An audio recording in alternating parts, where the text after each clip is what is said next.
โดยทั้งสถาบันค้นคว้ากสิกรรมป่าไม้และพัฒนาชนบทมอบแนวพันธุ์ข้าวทนน้ำท่วมสายพันธุ์ใหม่ให้กับแผนกกสิกรรมและป่าไม้แขวงสะหวรรณเขต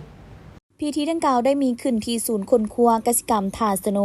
โดยการเข้าร่วมของทานวงวิไลวงคำสาวหัวหน้าสถาบันค้นคว้ากสิกรรมป่าไม้และพัฒนาชนบททานควันโดฮา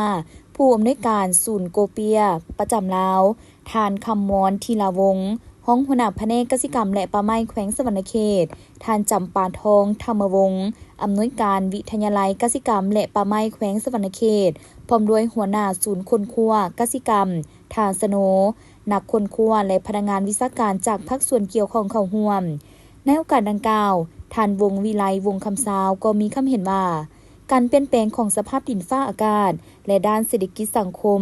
ได้ส่งผลกระทบทั้งกงต่อกับการผลิตกสิกรรมโดยเฉพาะแมนการผลิตข้าวเพื่อค้ำประกันเสบียงอาหารและผลิตเป็นสินค้าตามที่สีเขียวของรัฐบาลภัยน้ำท่วมและภัยแห้งแล้งถือว่าเป็นข้อจำกัดในการผลิตข้าวถ้าเกิดขึ้นแม่นส่งผลกระทบโดยกงต่อกับผลผลิตฉะนั้นเพื่อแก้ไขปัญหาที่กล่าวมานั้นสถาบันค้นคว้ากสิกรรมป่าไม้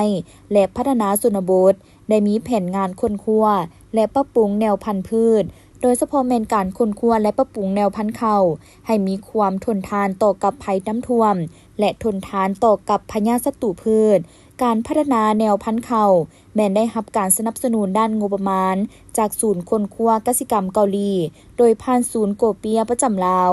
และในปี 2023จึงได้ปล่อยแนวพันธุ์พัฒนาขึ้นมาใหม่